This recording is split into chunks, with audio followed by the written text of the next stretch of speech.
ցանկացած պրակտիկորեն սոցիոլոգիական հարցման մեջ, ուստի մեր հիմնական խնդիրը լինելու է նա, որ մենք իմադիր ընտրողին կարողանանք բերել ընտրության մեկ եւ իրան համոզենք, որպեսզի ինքը ընտրի անդիմադիր դաշտի առաջատար ուժին, որովհետեւ ամենակարևորը նրանում է, որ անդիմադիր դաշտը, որը առնվազն 70% կազմում Հայաստանում, ինքը գա ընտրության եւ իր ձայները չփոշյանան։ Եթե մենք այդ երկուսը կարողանանք ապահովել, հաղթանակը երաշխավորված է։ Հիմա վերադառնալով ձեր հարցին, ինչպես ենք անելու։ Տեսեք, իշխանությունը վերահսկում է հանրային հաղորդակցության կարևորագույն խողովակները։ Առաջին հերթին հանրային հեռուստատեսությունը։ Հանրային հեռուստատեսության միջոցով վերջի 5 տարիների ընթացքում նա ամենօրյա ռեժիմով սուտ, կեղծիք եւ ատելություն է տարածել, ամենօրյա ռեժիմով եւ շարունակում է տարածել։ Եվ ցավոք, մեր հասարակության այն մասը, որը ինֆորմացիան ստանում է հանրային հեռուստատեսությունից, ենթարկվել է այդ ազդեցությանը, այդ տոքսիկ, թունավորող ազդեցությանը։ Մենք միակ ձևը այդ մարդկանց հասնելու դա ֆիզիկական կոնտակտ է։ Տեսեք, ես այսօր խոսում եմ, տեսնում եմ առնվազն 20 տեսախցիկ է, չէ՞ նկարում, բայց այդ 20 տեսախցիկից եւ ոչ մեկի նկարածը հասարակության այն մասը, որը հմեկ է նայում, չի տեսնելու։ Դրա համար միակ ձևը իրանց կարծիքի վրա ազդելու դա նրանում է, որ մենք գնանք իր դուռը ծեծենք, մտնենք, բարևենք, ներողություն խնդրենք, որ իր անդորը խախտում ենք, եւ այդ մարդու հետ խոսենք, անմիջական խոսենք։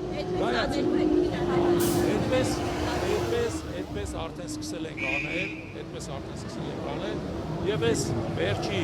4 շաբաթները պետք է առավելագույնս օգտագործենք, որպեսզի ամեն հայ մարդու տուն մտնենք եւ իրան ասենք հետեւյալը. եթե դու ընտրում ես Փաշինյանին, դու ընտրում ես Էրդողանին եւ Ալիևին, որովհետեւ Փաշինյանը այսօր դարձել է Էրդողանի եւ Ալիևի բացահայտ ծառան ու կամակատարը։ Դու ընտրում ես 300,000 ադրբեջանցիների Հայաստանում բնակվելը։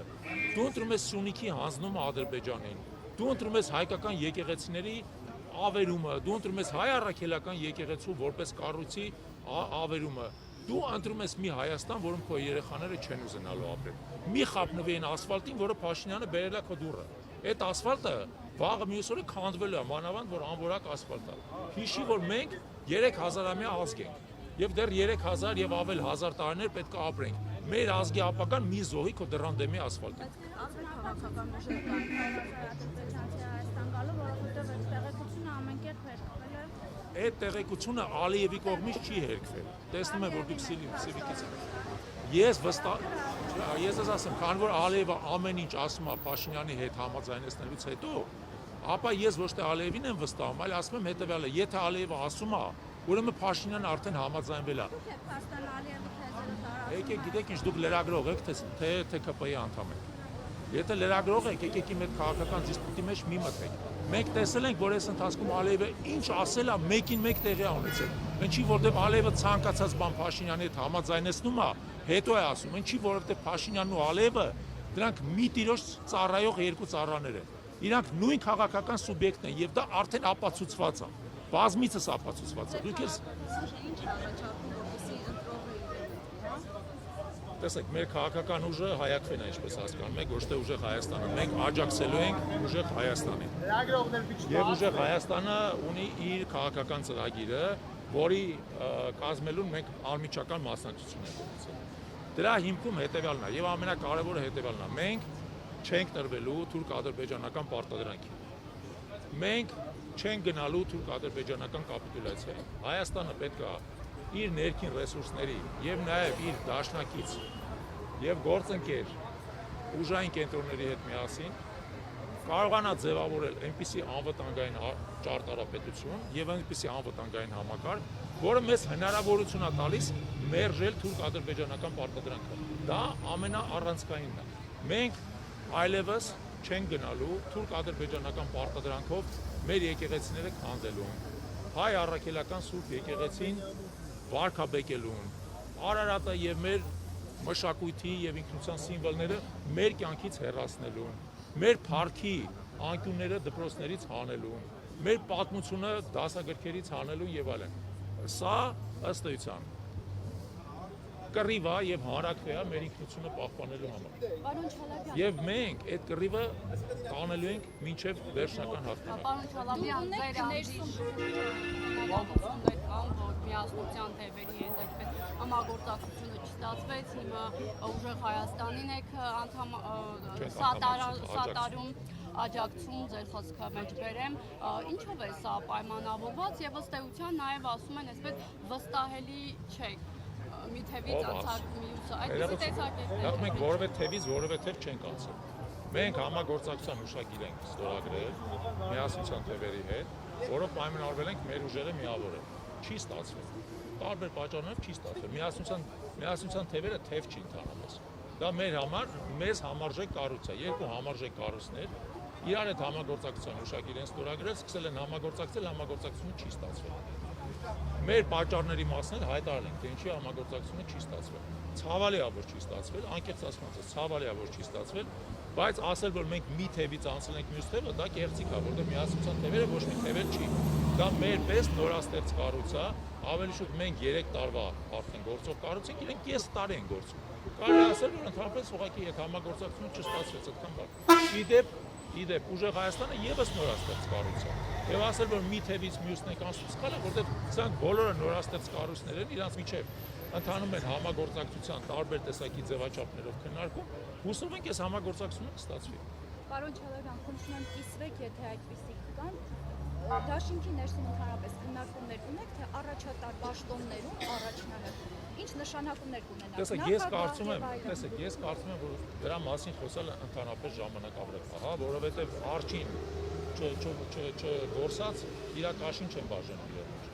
Ես ընդհանրապես որևէ այդպիսի քննարկման չեմ մասնակցել եւ չեմ տեսնում դրա անհրաժեշտությունը այս բանը, որովհետև առաջնահերթ խնդիրը ըստ էության իշխանափոխությունը իրականացնել։ Եթե իշխանափոխությունը տեղի ունենա եւ երբ որ իշխանափոխությունը տեղի ունենա, ես կարծում եմ, որ կառավարության կազմը որպես այդպեսին երկրորդական հարց է լինելու։ Իհարկե, մենք պնդելու ենք նրա վրա, որ կառավարությունը կազմված լինի բարձր հանրային բացառություն վայելող մասնագետ պրոֆեսիոնալ մարդկանցից եւ Հայակվեն իր ներսում ունի այդպիսի մարդիկ։ Իհարկե չենք հավակնում ամբողջ կառավարության կազմը մեզանով լրացնելու, բայց մենք մեր ներսում եղած պրոֆեսիոնալներին բնականաբար կառաջարկենք։ Բայց իմ կարծիքով հիմա դրա մասին Հայաստանը պետք չի մտածել։ Հակառակը պետք է։ Կարծում եմ, որ հնարավոր է, որ այդպիսի քննարկումները արդեն Չէ, դեռևս չեն սկսել, ես կարծում եմ, որ քննարկումների ժամանակը կգա այն ժամանակ, երբ որ մենք ձեր հետ միասին այդ հաղթանակը տանենք։ Իսկ պարոն Չալոյան, արդեն որոշում կա, ասում եք, եթե իշխանափոխություն լինի, իսկ եթե չլինի, Եկեք սենց էլի, եկեք բոլորս տրամադրվենք նրան, որ իշխանափոխությունը լինելու է։ Այսինքն նախապես դեռևս որոշում կայացված չէ, կմտնեք որպես փոխհամասնություն խորհրդարան չեք։ Նորից ձեզ ասում էլի, տեսեք, հիշեք հետևյալը, Հայակվեն աջակցում է ուժեղ Հայաստանին, բայց Հայակվեն ներգրաված չի նույնիսկ ուժեղ Հայաստանի ցուցակի մեջ։ Ուստի այդ հարցերը պետք է տալ ուժեղ Հայաստանի ցուցակի ներկայացուցիչներին, կմտնեն, չեն մտնի, բայց մեր նպատակը ի վերջո շատ հստակ է, հասնել իշխանափոխության եւ ձևավորել ազգային իշխանություն, ոչ թե թուրք-ադրբեջանական հպատակ իշխանություն ունենալ եւս երրորդ անգամ։ Մեր նպատակը դա է։ Այդ իշխանության ներսում թե նախարարական պաշտոնները ովքեր կզբաղացնեն, կարևոր հարց է, բայց ամենակարևորը չի։ Լավ, շնորհակալ եմ բոլորին։ Շնորհակալություն։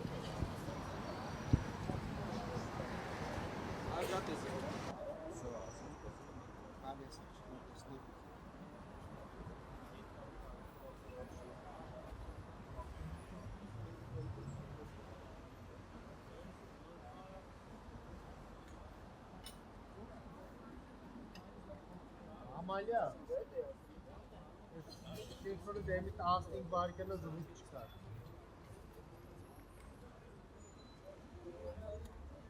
Yine tekrar okuyun. It's a scale name.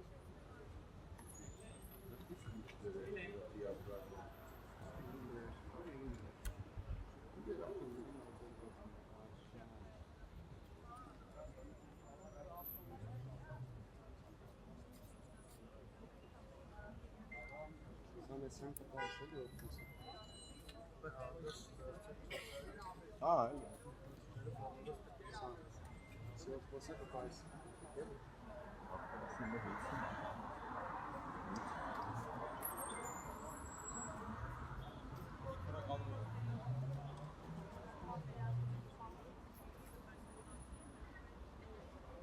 Orada hani stop.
Leegkomen.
Temelen yes mara. Kone.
Arjan borçlusu borcunu bıraksandı.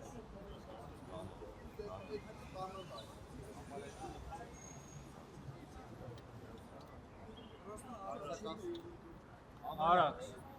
Amalya. Arax.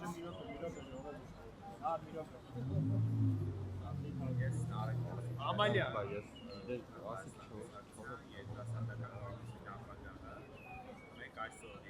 Mary.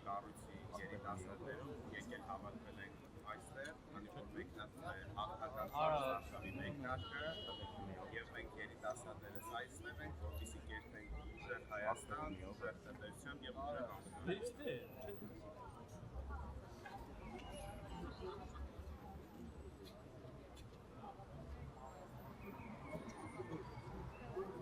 Քանի որ ես ինքս լինելով երիտասարդ եւ մեր շուրջը համախմբված բոլոր երիտասարդները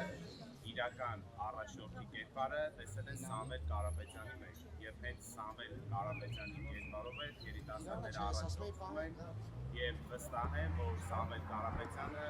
կերտելու է մեզ համար լավ ապագա, ունենալու ենք ուժեղ Հայաստան, ուժեղ տնտեսությամբ եւ ուժեղ անվտանգությամբ։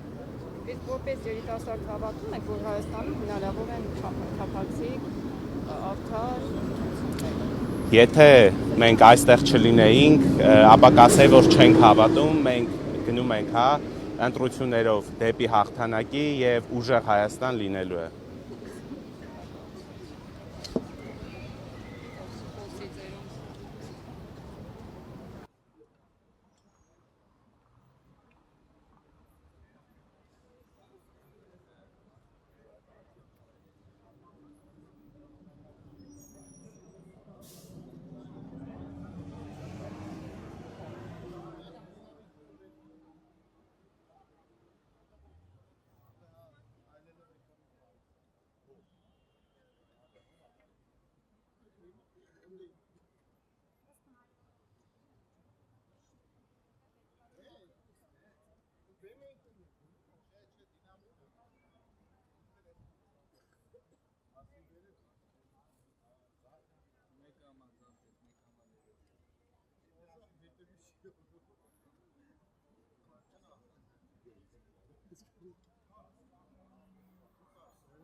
Միքայել առաջ կգա։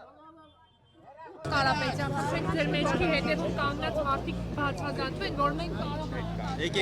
Մի քիչ հետ կանգնենք, բացազատվենք։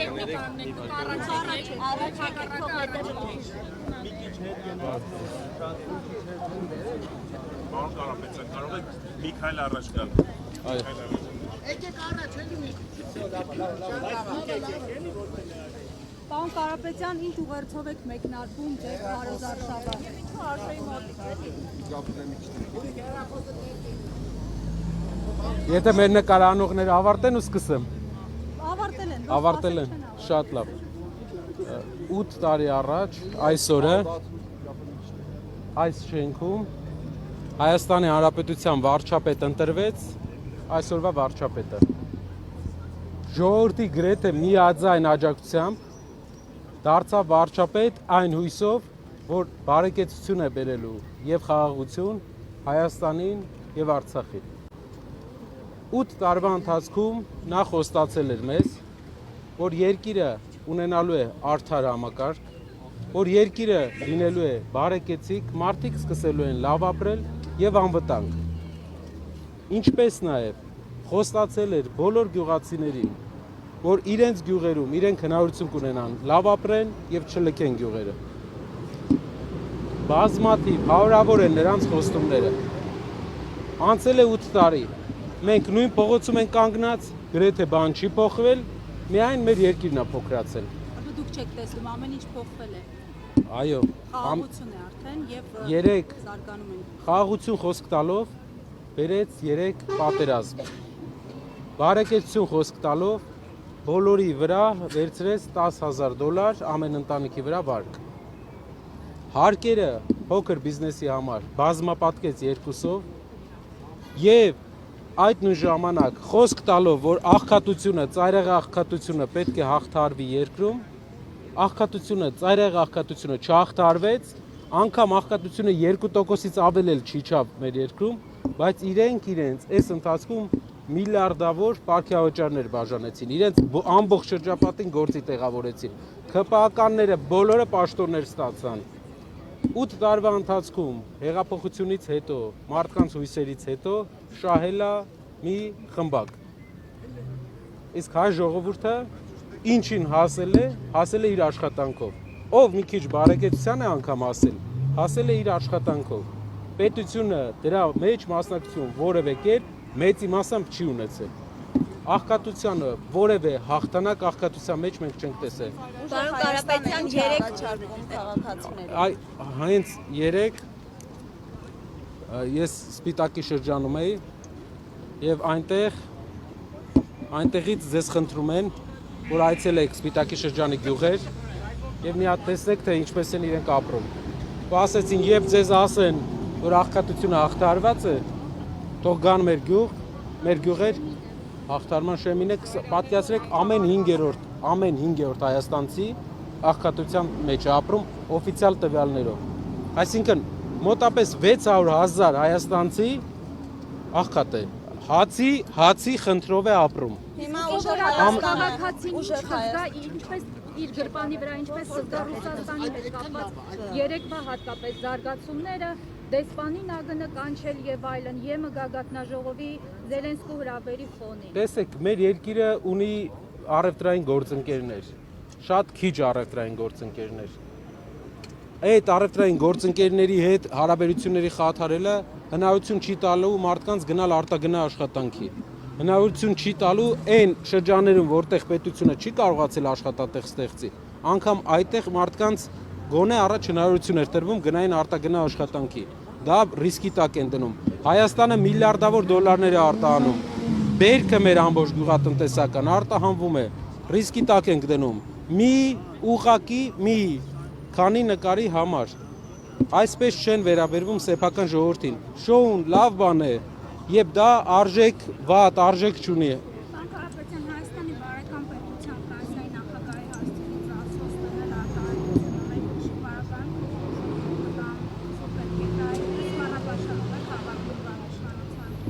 Եկեք բառապաշարների մրցույթը եթե հայտարարենք, մենք մի տեղ կա, որ մենք իրապես զիջում ենք քաղաքացիական պայմանագիր կուսակցությանը։ Դա բառապաշարների օգտագործման հաճախականության եւ տերմինոլոգիայի մեջ։ Այն բառապաշարային, այն բառամթերքը, որ իրենք են մտցրել Հայաստան, այլ երբեք Հայաստանում չի եղել։ Ամեն օր նոր վիրավորանք, ամեն օր մի նոր սանդղակ են խփում բարձրանում ու դրա հիմնադիրը հենց այսօրվա վարչապետն է, ու մեր ժողովրդի դեռ մի միամիտ հատվածը շարունակում է հավատալ։ Այդ մարդը, այսինքն դուք ճիշտ եք համարում Հայաստանի վարչապետի կողմից, ես էլ ձեզ եմ հարցնում, ճիշտ եք համարում մարդկանց ձեր ներկայությամբ անգամ չեմ կարող ասել ինչ բառապաշար օգտագործել, մարդկանց հասցեին։ Երբ որ մեր երկրի ղեկավարը մեր սրբազան հայրերի հասցեին վերջի բառներ օգտագործում, դուք իրան հարցրել եք։ Պարոն Կարապետյան, Իսկ դուք 3 Նիկոլ Փաշինյանը ձեր լրատվամիջոցը հարցրել է։ Պարոն Կարապետյան, 3 Նիկոլ Փաշինյանը ասուլիսից հետո հայտարարեց, որ դատական հայց է ներկայացնելու Սամվել Կարապետյանի դեմ այդ սնկերի վերաբերյալ Ինչն է հարցը, ասում եք չի կերել, թե որն է խնդիրը։ Գիտեմ, դուք պետք է իմանաք այդ խոսույթը ձեր եւ Նիկոլ Փաշինյանի։ Ինչից, որ սունկ է կերել, թե որ չի կերել այդ սունկը։ Ասում է դատական հայց է ներկայացնելու, որ մնացածը չեմ ուզում գտնել։ Այսինքն սունկ չի կերել։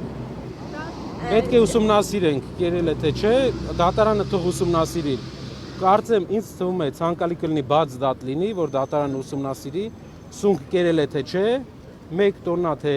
ինչքան է կերել եւ որ պահերին է կերած եղել սունկ։ Օրինակ Facebook որ մտնում ես, մտածում ես, մոտապես գուշակում ես, կարող է հուսով եմ դա սունկն է, այսպես ասեմ։ Եթե այսպես է մեկնարկել այս խոսույթը, ավարտը ո՞նց է։ Տեսեք, այս ամեն ինչը մեր ժողովրդի համար առաջնային կարևորությունը ուրիշ բան է։ Կարապետյանի խոսույթի մեջ առաջնային բանը, որ երկրին պետք է մարդիկ պետք է իրենց տանը, իրենց գրպանի վրա, իրենց երեխաների կյանքի որակի վրա տարբերությունը զգան։ Սա պետք է մենք բերենք։ Հայաստանը ինչ է առաջարկում։ Առաջարկում է երկրի հիմնական գործը պետք է լինի առաջին իսկ օրվանից 3-4 ամսվա ընթացքում մենք մի քանի ծրագիր ենք անում։ Ծայրահեղ աղքատության ծրագիրն է 150,000 դրամ յուրաքանչյուր 5 հոգանոց ընտանիքին, ով ծայրահեղ աղքատ է։ Այդ գումարը տալու են հայ աշխարհի հարուստ հայ գործարարները 70%-ը եւ 30%-ը միայն մասնակցելու է պետությունը։ Ասեմ իմիջայլոց, ոչ ոք Հայաստանում չի կարող այդպիսի ծրագիր անի, որովհետեւ ոչ մի գործարար այսօր պետության կոչով, ոչ մի համաշխարհային հայկական կապիտալի տեր ոչ թե այն գործարարները, ով ստիպված են ձեռք սեղմում անել, հայկական սփյուռքի ոչ մի մեծ գործարար այս իշխանության կոչով չի անի այդպես բան։ Իսկ Սամվել Կարապետյան, բայց ինչպես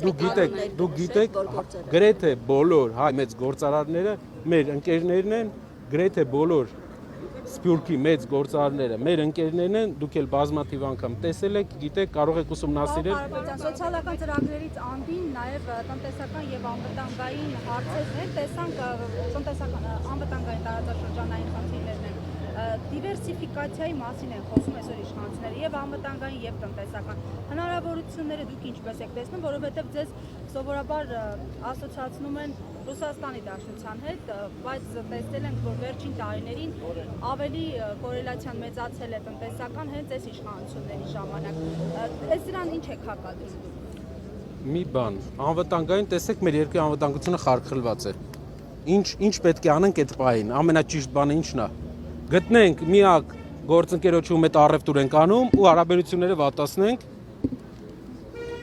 Եթե երեք Սամվել Կարապետյանը շատ կարևոր ուղերձներ է ասել, ամենակարևոր ուղերձներից մեկը, եթե Ֆրանսիան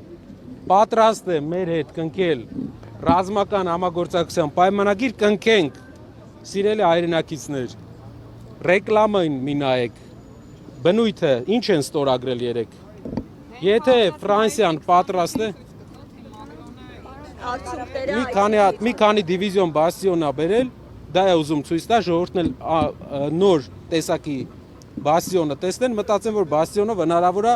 երկրի անվտանգությունը ապահովել։ Անվտանգությունը ապահովում է համապարփակ, ռազմական արդյունաբերությամբ եւ ընդհանրապես բանակի վերափոխմամբ։ Նորմալ դիվանագիտությամբ մենք ունենք մնացել է ընդամենը 2-3 գործընկեր, ում հետ դեռ առևտուր ենք անում, ում հետ կան ինչ-որ ռազմական մինիմալ փոխգործակցություններ։ Էդ էլ քանդեն։ Այ դա էլ ձիրքն է, հիմնական երկրի ղեկավարի։ Երկրի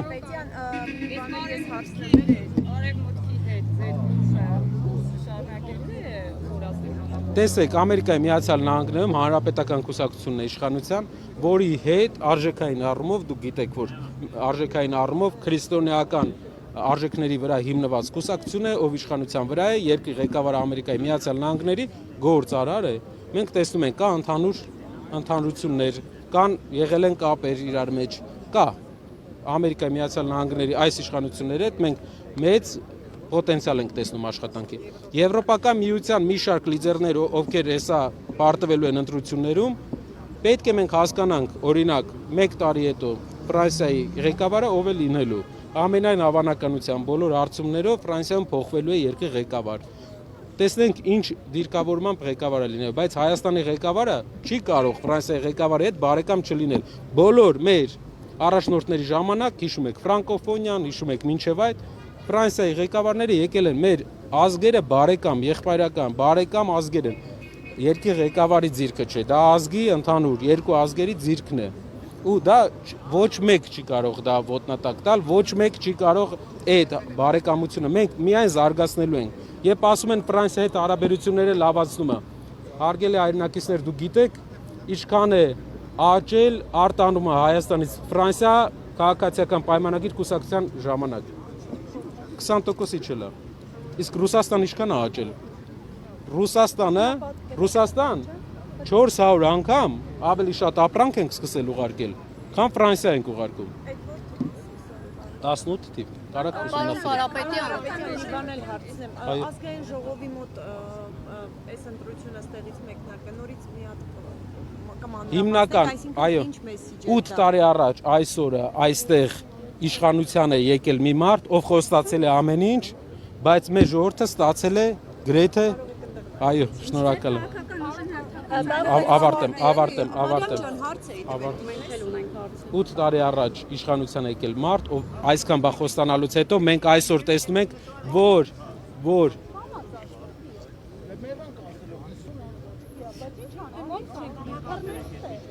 մեր ժողովրդին համերաշխությունը պետք, անգամ լրագրողական համայնք։ Բայց դուք ներեք, էլի կարձագանքեք, պարոն Կարապետյան։ Այս մարդկանց փոփոխության համար մենք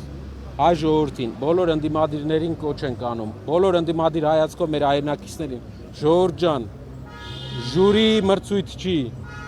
Մենք պայքարում ենք, մեր հայրենիքն է, բայց մենակ մեր հայրենիքը չի, ձեր հայրենիքն էլ է։ Մտել ենք այս պայքարի մեջ, մինչև վերջ պայքարում ենք։ Մասնակցեք, աջակցեք իրար հետ, փոխենք, փոփոխություն է պետք, այս մարդկանց ճամփել է պետք։ Իրանք վատ խոսույթ են մտցնում, կռիվ են մտցնում մեր մեջ, կռիվ են մտցնում շրջապատում, ուր հայտնվում են ձախողում կա։ Միակ հաջողությունը պարտք վերցնել ծախելն է։ Պետքա փոխենք, պետքա այս շենքը չլինի տխրություն հիշեցնող, ստրեսներ հիշեցնող, պարտություն հիշեցնող շենք։ Այս շենքը պետքա լինի մարդկանց համար հույսի տեղ։ Մենք վերադառնալու ենք այստեղ 1.5 ամսից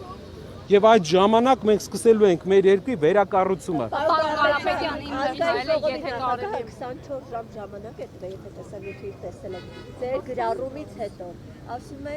Նարեկ Կարապետյանին 24 ժամ ժամանակ է տալի, ինչու այդպեսի խոսույթով խոսում ու իմ անունը չի նշում, ասում է, որ բախվում եք, գուցե ձեր փաստաբաններն են խոստվել, որ իր անունը չնշեք, խնդիրներ չունենաք։ Այդ ձեր գրառման խոսքը խաղատների հետ կապված։ Շատ լավ, տեսեք, չեմ մարդը երևի չի պատկերացնում, որ ինքը չէ, ինքն էլ մի հատ ուրիշ գործի չել կա, ինչ որ ժամանակ տալու հետ կապված բաներ ունեին։ Իրենք չեն ժամանակ տվողը, իրենք իհարկե մեզանից ժամանակ խլողներն են։ Իրենք խլել են մեր ժողովրդից բազմաթիվ 24 ժամեր։ Իրանց ներկայությամբ իրենք հելնում են, իրանց լավ զուգված, զարդարված ման են գալի, ժողովրդին հույս են ծախում, վերջում մարդիկ մնում են իրանց խրճիթներում, իրանք էլ ամեն տարի ավելի բարեկեցիկ են ապրում։ Իրեն պատասխանել եմ, անունն էլ նշել եմ, հետո էլ նեղացել է, որ անունն եմ նշել։ Ես չգիտեմ ինչից ոնց ասենք։ Նշել եմ անունը հետո։ Խլելուց խոսեցիք, հեծը խլելու մասին։ Տեսեք, մի հատ ուրիշ բան, երկրորդ պոստում նաև ներկայացրել եմ խաղատների հետ կապված, օնլայն կազինոների հետ կապված։ Մեր առաջարկն է սահմանափակել խաղադրույքների չափը, փոքր չափեր դնել, որպեսզի մարդիկ տները չկրվեն, բիզնեսները չկրվեն, իրենց ամենօրյա աշխատավարձը չկրվեն։ Դա վատ բան է։ Եթե վատ բան է, թող ասեն վատ բան է։ Ինչու է ինքը ամեն անգամ բերում այդ օրենքները փոխում ու 20 միլիարդ դոլար խաղադրույքներ են արել։ Երկրի հնան 30 միլիարդ դոլար է ժողովուրդ։ 20 միլիարդ խաղադրույք է արել հայ ժողովուրդը անցած տարի։ Էսի երկրի տնտեսությունը ոնց է զարգանալու։ Երբ մեջը այդքան կորուստ ենք տալի, այդքան խաղադրույք արվում, այդ գումարները ուր է գնում։ Մեր առաջարկն է փոխենք, սահմանափակենք, չեմ ասում փակենք, որտեղ հայ բիզնեսներ են, թող զարգանան, դուրս ելնեն, դրսի շուկաներ, սահմանափակենք չափը, դրույքաչափերը։ Կարող եմ մի բան հարցնել։ Կարապետյան, դուք ասացիք, որ սոցիալական ծայրահեղ աղքատության մեջ գտնվողներին 150,000 դրամ գումար ախտվել։ Այդ ձեր նախաձեռնությունն էլ է քննադատության ենթարկվել այն համատեքստում, որ դուք փոխանակ կտանեք, որ մարդիկ աշխատեն, բացի ձեր 300,000 աշխատանք ստեղծելու, դուք մարդկանց գումար եք տալիս եւ այդպիսով սովորեցնում, որ իրենք ամսական այսքան չափով գումար են ստանալու եւ պարզապես չեն աշխատելու։ Եկեք մի բան ասեմ, Էլի ջան, ով որ ցանկանում է, որ չանենք այդ ծրագիրը, իր ընտանիքով թող գնա 2 ամիս այդ խրճիթներում մարդկանց, այն խրճիթներում, որ մենք գյուղեր այցելությունից տեսնում ենք, թող ապրեն։ Մի հատ այդ մարդկանց կյանքով ապրեն, գան մեծ խոսան։ Մարդկանց պատկերացրեք, ասում եմ խթանեք, մենք չենք կարող 6 ամսվա ընթացքում արդյունաբերական զարգացումը 5 տարի է տևում։ Մենք այս հարյուրավոր գործարանների կառուցումը տևելու է 5 տարվա process է, բայց մարդիկ ծայրահեղ աղքատ են այսօր։ Երբ հայ ժողովրդի մեջ կան այսքան միլիոնատերեր, միլիարդատերեր Սփյուռքում, ովքեր իրապես լավ իշխանության ժամանակ, հարգալից իրենց հանդեպ իշխանության ժամանակ ուզում են օգնել իրենց հայրենակիցներին։ Երբ որ գան, օգնեն, բյուջեն որևէ 30% է մասնակցում, այն էլ հետո հարկերով հետ կստանա, 70%-ը մեր շրջապատի գործընկերներն են անելու, ժողովրդի համար։ Դրանից լավ ծրագիր ոնց կարելի է քննադատել այդ ծրագիրը։ Կարապետյան, ես ուզում եմ իմանալ, քանի որ Քարոզարշավը մեկնարկեց, երբ պարոն Սամվել Կարապետյանը կալանքի տակ է լինելու, ուզում եմ իմանալ ոնց է ինքը այս փուլում, ինչ մասնակցություն է ունենալու, ոնց է դիրքավորվելու, երբ որ հնարավորություն չունի դուրս գալու։ Տեսեք, պատմական ունիկալ շրջան է ու պատմական ընտրություն է նրանով, որ հիմնական ընդդիմադիր առաջնորդը տնային կալանքից է քարոզչական process-ներին մասնակցում։ Երբ որ հնարավորություն լիներ ինքը այստեղ լիներ, դու կարայիք այդ հարցերը իրեն տայիք։ Հիմա մի հատ ավարտի։ Եվ հիմնական հարցը ինչն է, արդարություն խոստված իշխանությունը իր ընդդիմադիրին կալանավորել է։ ու կալանավորել է բոլորս գիտեն քաղաքական հոդվածով։ Ժողովուրդ ջան, մարդ կա որ կասկածում է որ քաղաքական հոդվածով է կալանավորել։ Այս մարդը վերածում է դիկտատորի, նոր սկսում է վերածվել։ Այն բաները ինչ ինքը կանի ընտրություններում իր քիչ հավանական հաջողության դեպքում, սա դեռ մուլտնա։ Նենց այնպիսի բաներ է սկսելու անել, որից մեր ժողովուրդը զգալու է սովետական ամենածանր բռնաճնշումների հոտը։ Մարդը աշխատանքից հարյուրավոր մարդիկ է հանում։ Մարդը ուղիղ հայտարարում է, որ բոլոր պաշտոնյաներին ես գաղտնա լսում եմ։ Պաշտոնյան իրավունք չունի ընդդիմադիր լինի։ Որևէ պաշտոնյա պետական։ Իրանք սարքում են ոստիկանական երկիր։ Մի հատ օրինակ բերեմ, որ դուք հասկանաք։ Ամերիկայի հետ համաձայնագրի մեջ փոխգործակցության Ադրբեջանը մտցրել էր նույն կետը Ադրբեջանով, այսպես էր։ Ադրբեջանը ռազմական համագործակցության ռազմական զենք գնելու իրավունք էր ստացել։ Նույն կետով Հայաստանը ոստիկանության աջակցության սարքավորում էր ստացել։ Ոնց է մասնակցելու պարոն Կարապետյան հանրային ելույթները հիմնականում իհարկե տնից եւ տնային կալանքից է լինելու։ Ցավոք դա այդպես է, բայց մենք այս վիճակում ենք, որ երկրի իշխանությունը հատել է նաև այդ սահմանը, բայց պետք է Ժողովուրդ ջան, մենք դա ընթացքում բան կլինենք, կփորձենք։ Դե պատկերացրեք 3 ժամ, 3 ձեր հարցերին պատասխանել է։ Այդ մարդն էր պատասխանում, թե ուրիշ մարդ էր։ Այդ մարդն էր պատասխանում։ Կարապետյան եւ վերին Լարսի հետ կապված է հայտարարությունը, որ այլևս մեքենա չի կանգնելու, այսպես տարընկալումների տեղին։ Տեսեք, պատմեմ։ Ասում են ինչպես։ Մի կողմից գիտեն եղանակային պայմաններն են, մյուս կողմից Ռուսաստանն է հաջող ստուգումները խստացնում, սանիտարական այսպես խնդիրներ հայտնաբերում, որն ի դեպ հայ գործարարների բնորոշմամբ արհեստական է։ Ինչպես է այս արգելքները վերացնել։ Լուծումը վերին Լարսի ինչն է։ Ժողովուրդ ջան, վերին Լարսով ասում է Վրաստանի, Ադրբեջանի, Հայաստանի եւ Թուրքիայի բեռները։ Այս բոլոր երկրներից մենակ ԵԱՏՄ-ի անդամը Հայաստանը։ Հայկական բեռները հնարավորություն ունեն ոչ թե մաքսային ընդհանրակարգ անցնեն Լարսում, սպասեն հերթի տակ, այլ անցնեն սահմանը երկրի խորքում ավելի հարմար պայմաններում առանց հերթ անցնեն, քանի որ մենք ընդհանուր տնտեսական գոտի ենք, մաքսային գոտի ենք։ Ժամանակին մեզ առաջարկվել է, որ տերմինալ կառուցվի ավելի խորքում, որ հայկական մեքենաները չկանգնեն, վստահ եղեք, դա անելու ենք, այնպես չի որ, այս իշխանությունը մի հատ վերին Լարսի հարց չի լուծում, ժողովուրդ, մենք վերին Լարս մի հատ ճամփա է, էլի։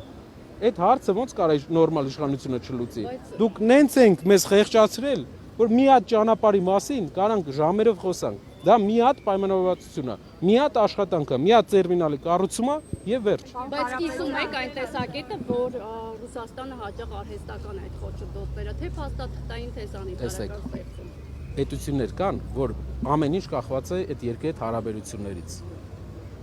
Մենք պետք է այնպես անենք, որ այդ երկիրը ցանկանա հայկական ապրանքները առնելու, ցանկանա հայ գյուղմթերքը առնելու։ Մի հատ օրինակ ձեզ բերեմ։ 8 տարվա ընթացքում վերջի իշխանության ժամանակ 40,000 հեկտար չի մշակվում։ Առաջ մշակվում էր 240,000 հեկտար էր մշակվում առաջ։ Հիմա 200,000 հեկտար է մշակվում։ 8 տարվա ընթացքում, որպեսզի հասկանաք, մի ամբողջ Մասիսի շրջան, կարելի է ասել, թողել են մի Երևանի տարածքից 2 անգամ շատ տարածք, էլ չի մշակվում։ Ու իջնում է, խնդրեմ ունենք մենք։ Ինչն է խնդիրը։ Պետք է արտաքին աշխարհի հետ առևտուր անենք։ Վերին Լարսը փոքր լուծում է, ու դա են հեշտ լուծումներից է։ Աստված տա բոլոր խնդիրները այդպեսին լինեն։ Շնորհակալ եմ։ Բեցի հետ կապված հստակեցում էլի $380,000 մասն է կարծեմ խոսքը, այդքան է առաջարկում։ Չեմ արձագանքում, իրանք ինչ ուզում են, մենք պայքար ենք անում իրանք փոխելու համար, երկրում փոփոխություն բերելու համար, ինչ ուզում են իրանք ակտիվները, բան մեզ այդ առումով ընդհանրապես չի հետաքրքրում։ Ժողովուրդ, մենք ժուրի չենք, պետք է իրար հետ կպնենք ու փոխենք, այս մարդկանց ճամփենք, ուրիշ ձև չկա։ Այս մարդիկ բերում են մեր երկիր, ուրիշ ազգ են բնակեցնելու։ Չեն կարողանալու մերժեն։ Չեն կարողանալու Ալիևին մերժի ինքը։ Ինչ ուզելա, ստացելա։ Շնորհակալ եմ։ Շնորհակալ եմ։ Տիկին Մելոյան 3 հակակոռուպցիոններ հետևաններ այս դեպքում արդեն Ռուսաստանի դաշնությունն կապված եւ իրականացնող հայ գործարարի հետ եւ նաեւ Ջան, միկրոֆոնի փոխել ձեր սպառնալիքով այնպես անել, որպեսզի դրողները չգնան եւ վեճտան եւ նաեւ ոչնչացնեն։ Ինչպես է պատահում, որ հենց ձեր ուժի հետ են այդպեսի մենակ, այսինքն իրական չեն այդ փաստերը, չկան այդպեսի փաստեր։ Շնորհակալ եմ հարցի համար, եթե կարելի է նախախոսք ասեմ ու անցնենք հարցերի պատասխանմանը։ Նախ հարգելիներս շատ շնորհակալ ենք, որ այսօր մեր հետ տվեցիք մեկնարկը քարոզչության, այսօր մայիսի 8-ին Հայաստանի Հանրապետությունում մեկնարկեց պաշտոնական ու նախընտրական քարոզչությունը։ Ու պատահական չէ, որ մենք հենց ազգային ժողովից ենք մեր մեկնարկը տալիս, սա խորհրդանշական օր է, 8 տարի առաջ մայիսի 8-ին այսօր գործող վարչապետը ընտրվեց որպես Հայաստանի Հանրապետության վարչապետ, ընտրվեց ժողովրդի վստահության քվեն ստանալով ու լրջագույն խոստումներ տալով, խոստումներ, որոնք այդպես էլ չիրականացվեցին ու ոչ միայն չիրականացվեցին, այլև մեր պետության, մեր բոլորիս, մեր ազգի համար ու մեր պետականության համար այս գործչի որպես վարչապետ ու որպես իշխանության կայացումը ունեցավ ողբերգական ու ճակատագրական հետևանքներ։ Հիմա մենք կանգնած ենք ազգային ժողովի դարպասների դիմաց, որը Նիկոլ Փաշինյանը գալով իշխանության ասեց բացվելու են ժողովրդի առաջ։ Բացեցին, այնուհետև այնպես զոդեցին, որ մարդիկ չեն էլ համարձակվում այլևս այս դարպասներին մոտ գալ։ Այս փողոցը ընդհանրապես տեսել է շատ խոստումներ, ելույթներ, նաև տեսել է հուսահատության պահեր, որը ես անձամբ կիսել եմ։ Ես այստեղ ոչ միայն որպես Ուժեղ Հայաստան դաշինքի ներկայացուցիչ եմ, ես այստեղ եմ որպես Հայաստանի Հանրապետության քաղաքացի, որպես իրավաբան, որպես կին, որպես մայր, որովհետև ինձ համար այս իրականությունը ընդունելի չէ, ինձ համար թույլատրելի չէ, որ իմ երկրում իրավունքը ու օրենքը ծառայեցվում է կոնկրետ քաղաքական ուժի շահերին, ինձ համար թույլատրելի չէ, որ իմ հայրենակիցներին վախեցնում են եւ ճնշում են ու հուսալքություն են տրամադրում։ Մեր երկրում մարդկանց մոտ հույսի ճրագ այնքան էր մարել, որ ի վերջո հայտնվեց այն առաջնորդը, պարոն Կարապետյանը, որ լինելով այդ պահանջը բավարարեց, լինելով քաղաքականության մեջ նոր, ունի բացառիկ փորձառություն։ Ու պարոն Կարապետյանը այդ մարող կրակը բոցավառել է։ Այսօր մենք մի իրականություն ունենք, որտեղ մեր երկրում Հայաստանի Հանրապետությունը լինելով բացառիկ իր պետություն ջրային ռեսուրսներով, մենք ամբողջ օրը մարզերով շրջում ենք, մարդիկ լրջագույն ջրի խնդիր ունեն։ Հայաստանի Հանրապետության իշխանությունը ստանում է 15,000 ԱՄՆ դոլարի մոտ բոնուս պարգևավճար, մինչ Հայաստանի Հանրապետության մարզում երեխա է սոված քնում, իսկ ծայրահեղ աղքատությունը արկա է, էլ չասեմ աղքատությունը մարզերում, որոնք որոշ տեղերում անգամ կրկնապատկվել են։ Այսօր Հայաստանի Հանրապետությունը, որը տուրիստական զմայել է, ընդամենը մարզերում ունենում է 0-ից մինչև 2% տուրիստական այցելություն։ Մեր երկիրը ունի ծաղկման, բարգավաճման, զարգացման բոլոր հնարավորությունները, բայց ամենալուրջ խնդիրը այսօր անվտանգությունն է ու այդ օդից կախված ոչ իրական խաղաղությամբ մեզ սպառնում են, վախեցնում են եւ այն կուսակցությունը, որ արդեն 3 սեպտեմբերյան պատերազմ է բերել մեր գլխին, լրացուցիչ սեպտեմբերյան պատերազմով է սպառնում իր ազգաբնակչությանը։ Այս իրականությունը փոխելու, փոփոխություն բերելու պահանջով ենք մենք գալիս, կրկին ընդգծում եմ, վերջապես մենք ունենք այն առաջնորդը մեր երկրում, ով ստանձնել է այդ բեռն ու պատասխանատվությունը, մեզ համար պատիվ է իր հետ այդ բահանը բարձր պահելու, ու այո, Սամվել Կարապետյանն է այն մարդը, որ կարողանալու է հանրային պահանջը փոփոխության կյանքի կոչել։ Այսօր, լսում եմ, անցնենք հարցեր։ Տիկին Մելոյան երեկվա շատ կներեք, էլի իհարկե գործընկերուհին արդեն տվեց, եթե հակակոռուպցիոն կոմիտեի հարցին է վերաբերում։ Տեսեք, մենք արդեն շուրջ 1 ամիս է եւ չհաշված ընդհանրապես, մեր քաղաքական ուժը, միջազգային գործընկերներն ու դիտորդական առաքելություններն անգամ արդեն արձանագրել են, որ մեր նկատմամբ ընտրական գործընթացի կարևորագույն անկյունակարային հավասարության սկզբունքը խախտված է։ Մեր ուժի քաղաքական առաջնորդը ուժեղ Հայաստան կուսակցության նախագահան ապօրինի սահմանափակումների տակ է, կներկայացեմ անտրամաբանական անգամ սահմանափակումների տակ է, որովհետև այս քաղաքական ուժը կռիվը սկսեց պարոն Կարապետյանի ազատության հետ, այնուհետև կռիվ տվեց նրա նկարների հետ, այնուհետև կռիվ տվեց նրա անվան հետ, դատարանը նրա նկատմամբ բոլոր սահմանափակումները հանել է, բացառապես նրա ազատ տեղաշարժվելու հնարավորությունից։ Որն է նպատակը։ Կարծում եմ պատասխանն ակնհայտ է, նպատակը սահմանափակելու պարոն Կարապետյանի հնարավորությունը մասնակցելու ընտրարշավին, որը նրա իրավունքն է ու մեր բոլորիս նրան աջակցող քաղաքացիների իրավունքն է, որը հանրային պահանջ է։ Այս միջամտությունները, պարբերաբար մեր բոլոր մարզային կառույցներում քաղաքական իշխանությունը կատարում է միջամտություններ իրավապահ մարմինների կողմից։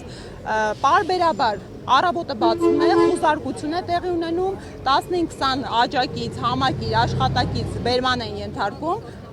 Այն պարագայում, երբ օրինակ կա բարեկիրթ եղանակ, որն է բերման ենթարկելու պատճառը, չկա օպերատիվ անհրաժեշտություն, այդ մարդիկ որևէ գործընթացից չեն խուսափում, իսկ իրավապահները հնարավորություն ունեն ծանուցագրերով բարեկիրթ եղանակով մարդկանց հրավիրել։ Առաջին նպատակը վախի մթնոլորտի տարածումն է, մարդկանց վախեցնելու, իրենց ընդդիմադիր քաղաքական հայացքներն արտահայտելու։ Երկրորդ, փորձում են արհեստական պատկեր ստեղծել իբրև թե ինչ-որ կաշառքների։ Հարգելիներս,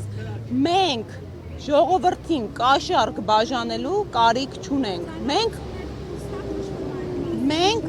Մենք ժողովրդին կաշառք բաժանելու կարիք չունենք, բնական կերպով մարդիկ տասնյակ հազարներով անգամ էս վախի մթնոլորտին, անգամ անկախ այդ ճնշումներից գալիս մեր գրասենյակներում գրանցվում են։ Անգամ հիմա անդրադառնում, անգամ օրեր առաջ 74-ամյա տիկնոջով ընդամենը մտել էր գրասենյակ եւ անդամակցել էր, թուղթեր ստորագրել, որ ցանկություն ունի անդամակցելու, տիկնոջը գնացել տանից բերման էին ենթարկել ու բնականաբար ժամեր անց բաց էին թողել։ Հիմա ձայնագրությունների բովանդակությանը կա նախաքննություն։ Ուր է անմեղության կանխավարկածը։ Հələ նախաքննությունը դեռ չմեկնարկած տրամաբանությունը որն է, խոսում են ինչ-որ պրոցեսի մասին, իշխանությանը առնչելի լրատվամիջոցները, այնուհետև հրապարակվում է հակակոռուպցիոն կոմիտեի կողմից հրապարակված ձայնագրությունները։ Մենք ունենք նախադեպ քաղաքական, երբ շատ հնչեղ քաղաքական գործով սրբազան շարժման մասին է։ Շուրջ 2 ամիս տարածվեց ձայնագրություն, շրջանառվեց, մանիպուլացվեց, այնուհետև պարզվեց, երբ նախաքննությունը ավարտվեց ու փաստաբաններն այլևս կաշկանդված չէին նախաքննության գաղտնիքով, որ այդ ձայնագրությունը խմբագրված էր եւ վերցված էր տարբեր ձայնագրության տարբեր հատվածներից։ Հիմա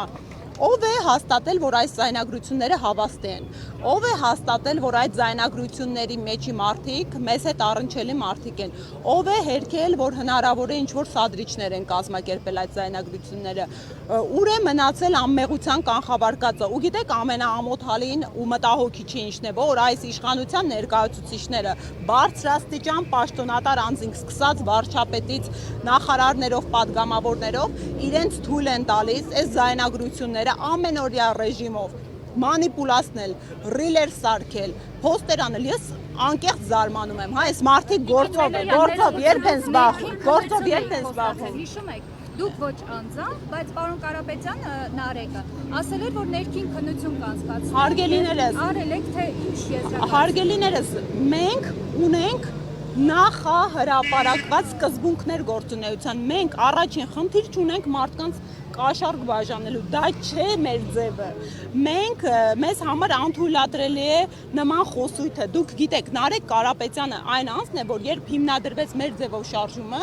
ըստ էության նա իրավիճակը երկրում փոխեց հասարակության մեջ ներմուծելով բարեկիրթ խոսույթը։ Այս բարեկիրթ խոսույթը այնքան ջերմորեն ընդունվեց մեր հանրության կողմից, ու հենց դա էր հանգամանքներից մեկը, որի շնորհիվ նաև այսպիսի մեծ ու լայն հանրային աջակցություն մենք ստացանք, որ անգամ իշխող կուսակցությունը ինքը էթիկայի կանոնագիրք ընդունեց։ Էթիկայի կանոնագիրքը բնականաբար մի քանի օր կարողացավ գործել, որովհետև այս մարդկանց սովորույթի ուժի մեջ չէ բարեկիրթ լինելը, իրենք ընդդիմախոսներին, հա, թիրախավորում են, վիրավորում են ու կրկին ընդգծում եմ, այստեղ խնդիրն այն է, որ մենք ընդդիմադիր քաղաքական ուժ ենք։ Մենք քաղաքացիներս ունենք ավելի լայն իրավունքներ, թեկուզ խոսքի շրջանակների ավելի լայն հնարավորություններ, քան մեր երկրի պաշտոնատար անձինք։ Իրենք կաշկանդված են իրենց խոսքով, իրենք կաշկանդված են իրենց պաշտոնով եւ դա ընդհանրապես իմ կարծիքը չէ, դա մարդու իրավունքների եվրոպական դատարանի նախադեպային պրակտիկան ու կոնվենցիոնալ իրավունքները ինչպես այո, իհարկե։ Հանրությունը ինչպես համոզված լինի, որ այդ ձայնագրությունները ինչպես նշվում է մոնտաժված է կամ կեղծ։ Հարգելիս հենց դա է խնդիրը, պետք է օպերատիվ ինչի է նախաքննություն ընթանում։ Նախաքննության իմաստը այն է, որ այս բազմակողմանի լրիվ օբյեկտիվ են գործերը ուսումնասիրվեն, փորձաքննություններ իրականացվեն, հենց դա է խնդիրը։ Արդյոք բնականաբար այն հանգամանքը, որ իրավապահ մարմինը նախընտրական ծիրում անընդհատ մեր համակիրներին, աջակիցներին, գործընկերներին նման կերպով բերմանա ենթարկում, արդեն ավելի քան 200 բերման ենթարկված մարդու մասին է խոսքը։ Պատկերացնում եք, մեր ընտրացուցակից, նախընտրական ցուցակից 4 տեխնացուի նկատմամբ խափանման միջոց է կիրառված։ Սա կրկին ընդգծում եմ, նախընտրական գործընթացի անկախության, հավասարության, օբյեկտիվության, արդարության բոլոր հիմնարար սկզբունքների խախտում է եւ ակնհայտ է, որ իրավապահ մարմինները բացառապես քաղաքական շահեն սպասարկում այսօրվա դրության։ Ես սա ցավալիորեն եմ արձանագրում, ասեմ ավելին, որոշ դեպքերում ավելի առաջ անցան, ես դրա մասին ձեզ իրազեկել եմ, որոշ դեպքերում բերման ենթարկված քաղաքացիների մոտ թույլ չէին տալի փաստաբանների մուտքը։ Սա ինչ որ հերթական նոր սահմանահատումներ մարդու իրավունքների խախտման տեսանկյունից կներեք հերթին կառույցների Տոնի եւ Մարալիկի, որ տասնյակ անձինք են բերման ենթարկվել, ձերբակալվել, դուք տեղեկություն ունեք, սրանք ինչի վերաբերյալ են։ Այսօր Այո։ Հարգելիներս, ես ցավոք սրտի գալիս էի այստեղ, բայց զարմանալի չի, որովհետև մենք գրեթե ամեն օր արթնանում ենք այս լուրերով տխուր, որ հերթական մեր շտաբի նկատմամբ, գրասենյակի նկատմամբ իրավապահների արշավն է տեղի ունեցել, այսինքն մեր աշխատակցին ինչ է հաս անում։ Ինչ ո՞րն է նպատակը։ Նպատակը միակն է մեր աշխատանքները նախընտրական կատվածահար անելը, միակը չի։ Եվ երկրորդը մեր վերաբերյալ թյուր հանրային կարծիք ձևավորելը, որը այս իրավապահ մարմինները գնդակը նետում են քաղաքական գործիչների դաշտ, քաղաքական գործիչները կրկին ընդգծում եմ առավոտից երեկո իրենց բան ու գործ թողած սկսում են մանիպուլացնել։ Կարող է, որ իրենք մի քիչ ավելի շատ գործով զբաղվեն ռիլեր նկարելու փոխարեն մեր երկրում աղքատության պատկերը այսքան տխուր չլիներ, կամ մեր երկրում հանցագործության, հիմա տեսեք, իրավապահները եկել են հասարակական կարգ են, հա, պահպանում։ Հանցագործությունը կրկնակի աճ է տվել, հանցագործության տեսակներ ունեն մի քանի պատկվել են մեր երկրում, գողությունա, թմրամոլությունա, ավազակային հարձակումներ են, կարող է այս ամենը, կարող է, իհարկե նոր բնականon է ու նորմալ ու նաև անհրաժեշտ է, բայց իմ խնդիրը կանում է նրանում, որ թվականակով մեր ռազմական բյուջեն կրճատվել է, ներքին գործերի նախարարության բյուջեն էականորեն ավելացվել է, ու սա պետք է ենթադրեր, որ այդ ավելացման, այդ ուռճացման արդյունքում պետք է հանցավորությունը ուղղակի համեմատությամբ իջներ, բայց պատկերը լրիվ հակառակն է, ինչքան ներքին գործերի նախարարության ռեսուրսը մեծանում է, այնքան դրան զուգահեռ հանցավորությունն է աճում, արդյոք սա մտահոգիչ չէ, արդյոք դա նրա հետևանք չէ, որ երկրում ըստ էության իրավապահ մարմինները քաղաքական շահ են սպասարկում, ձեր հարցներն ուզում եմ իմանալ, հիմա դուք այստեղ շփվեցիք լրագրողների հետ, լրագրողների հարցերին պատասխանեցիք, իսկ մարդկանց հետ շփումները այսօր ինչ եք ծրագրում եւ առհասարակ քարոզարշավի ընթացքում մտնելու եք բակեր, դռներն եք թակելու ինչպես Նիկոլ Փաշինյանը։ Հարգելիներս, մենք այսօր չէ, որ անկեղծ ասած նման գործունեություն ենք ծավալելու, բնականաբար այստեղից գնում ենք մեր քաղաքում իրազեկման ակցիա իրականացնելու, մենք արդեն սկսած նախորդ կիսամյակից անընդմեջ այցեր ենք ունեցել մարզեր, բնակավայրեր, գյուղեր, ու ասեմ, այդ մարզերը ընդամենը այդ ինչպես սովորության ուժով, հա, այս քաղաքական ուժը արել է սուտ խոստումներ տալը չի։ Մենք գնացել գույքագրել ենք մարդկանց խնդիրները, մենք գնացել լսել ենք մեր հայրենակիցներին, իսկ հիմա մենք վերլուծություններ կատարելով պատասխաններ ենք բերում ու մի կարևոր հանգամանք ասեմ, հա, այսօր խորհրդանշական, այսօրը նաև այստեղից մեկնարկում ենք, որովհետև երրորդ ժամկետի գնալը մերժելու հիմքով իշխանություն եկածը չի, պետք է մերժվի հենց երրորդ ժամկետի գնալու հիմքով, այս ուղերձն ենք տալիս և ասեմ ավելին երեկոյան ժամը 7-ին մենք մեր հաղթական արշավի ամփոփումը այսօրվա իրականացնելու ենք հաղթանակի զբոսայգում, հաղթանակի զբոսայգից մեկնարկում են հաղթանակները և մենք համոզմունք ունենք, որ մեր քաղաքացիները այս փոփոխության հետքով գալու են և մենք համոզմունք ունենք, որ մենք հաջողությամբ ենք այս արշավը պսակելու։ Մենք օրացույցը հրապարակել ենք, ձեր տրամադրության ներքո շնորհակալ եմ։ Սիրելի հայրենակիցներ, մեկնարկում է մեր երկիրը ուժեղ դարձնելու մեր հաղթարշավը։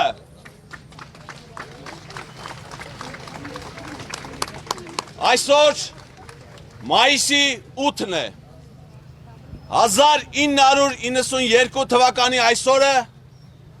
Արցախի ինքնապաշտպանական ուժերը իրականացնելով ռազմարվեստի պատմության մեջ բացառիկ մի սխրանք կարողացան ազատագրել հայոց բերդաքաղաք Շուշին։ 1992 թվականի մայիսի 8-ին Շուշիի Սուրբ Ղազանչեցոց վանքում, որը վերածվել էր Ստեփանակերտը հրետակոծելու արկերի պահեստի, վերստին հայերենով հնչեց հայր մերը։ Նորից վանքին վերադարձվեց մեր աղոթքը։ Եվ դա եղավ մեր ժողովրդի միասնության, պայքարի, ազնազոհության արդյունքում։ Այդ օրը ձևավորվեց Արցախի պաշտպանության բանակը։ Եվ ես ուզում եմ սրտան շնորհավորել այս տարիների ընթացքում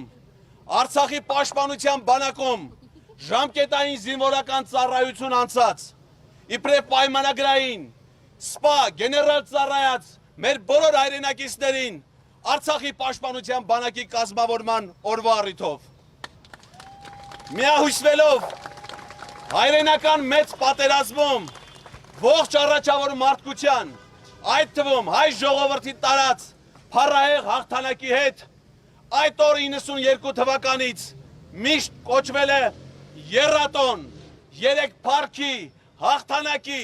ազատության, փրկության եռատոն։ Չարամիտ զուգատիպությամբ, ճիշտ այսօրը, մայիսի 8-ին, բայց 2018 թվականին, այս շենքում տեղի ունեցավ հայ ժողովրդի պատմության ամենամեծ ողբերգություններից մեկը։ Այդ օրը հայ ժողովրդի պատմության ամենամեծ թշնամին դարձավ Հայաստանի վարչապետ։ Մի պահ հիշենք, թե ինչ էր ասում նա այս օրը, այս ժամերին 8 տարի առաջ։ Նիկոլ Փաշինյանի խոսքից ուղիղ մեջբերում։ Այսօր հայոց արժանապատվության միջնաբերդի Շուշիի ազատագրման 16-րդ տարեդարձն է,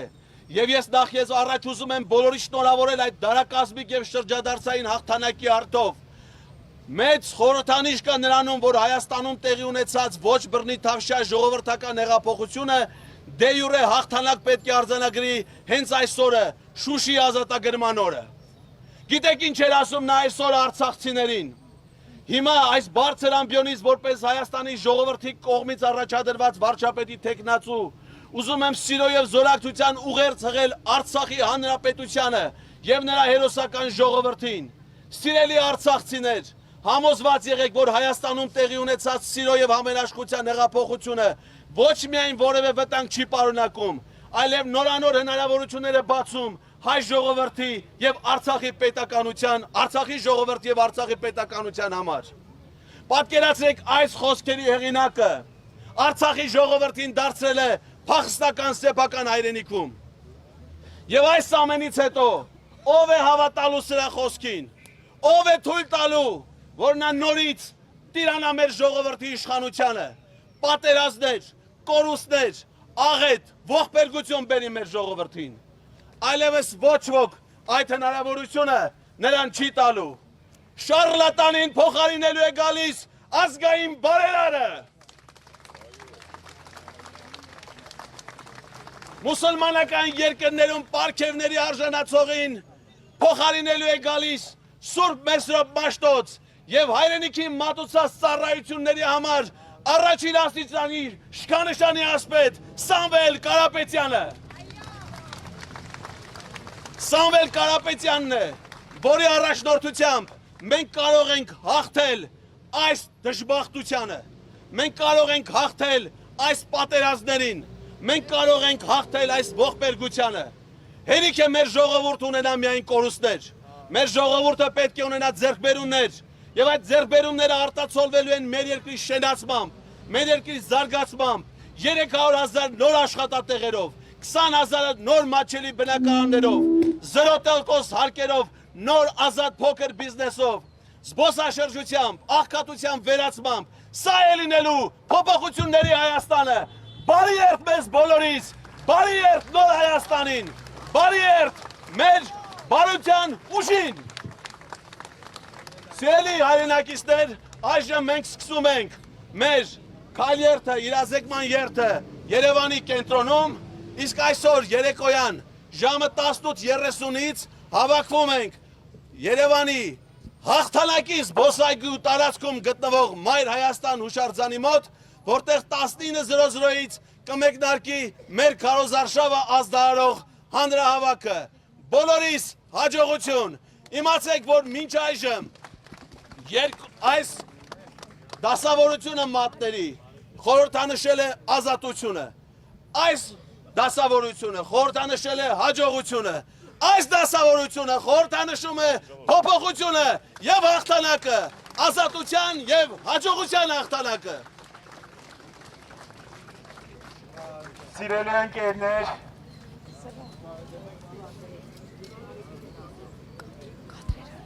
Սիրելի ընկերներ, ողջունում եմ բոլորին։ Հիմա մենք սկսում ենք մեր քայլերթը, իրազեկման քայլերթը Երևանի կենտրոնով։ Շնորհակալ ենք բոլորից, շարժվելու ենք դեպի Մոսկովյան փողոց, անցնելու ենք նաև Մաշտոցի պողոտան, Տերյան փողոցը,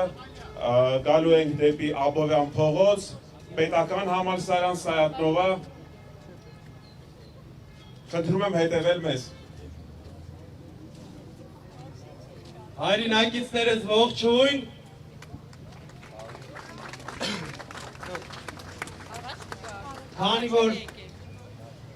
Քանի որ բոլորս գիտենք, որ այսօր մեր հաղթանակի մեկնարկը տրվելու է հաղթանակի զբոսայգուց ժամը 19:00-ին, հիմա մի առաջարկ ունեմ։ Բոլորդ հենց հիմա վիդեո եք նկարում եւ ձեր ընկերներին հրավիրում եք հաղթանակի զբոսայգի Մայր Հայաստանի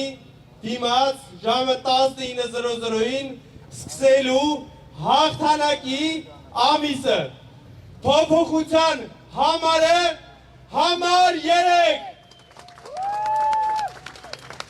Որն է փոփոխության համարը։ Համար 3, համար 3, համար 3։ Գնացինք, խնդրում եմ, տուն առ տուն, ձեր բարեկամներին, ձեր ընկերներին, ձեր հարևաններին, անծանոթներին, ծանոթացնում եք մեր ծրագրերի մասին, ծանոթացնում եք փոփոխության հնարավորությունները, ծանոթացնում եք Սամվել Կարապետյանի ծրագրերին եւ փոփոխություն Հայաստանում հնարավոր է միայն Սամվել Կարապետյանի հետ։ Ընտրում եք համար 3։ Գնացինք Աստծո։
Ինչ անեք,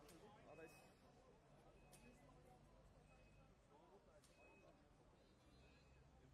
ցանկանում է այդ փոփոխությունները սեփնել տանել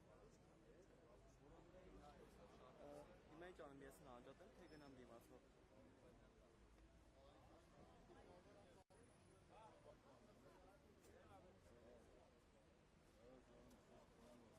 Իմ հետ ես, ախպեր իմ հետ ես, չեմ ջոգում ընգեր, սաղ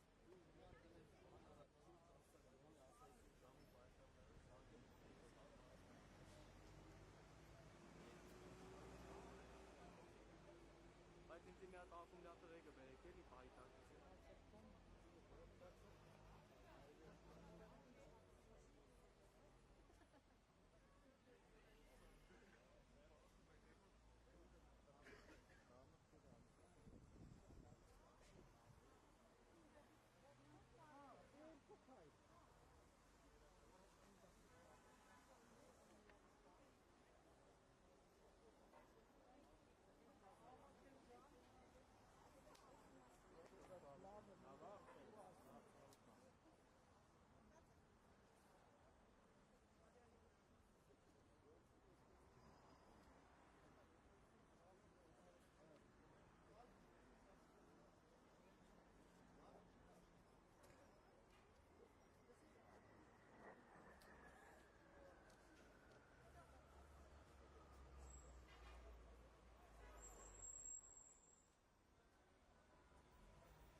Ամբողջ դիմակի դաշտը բոլորը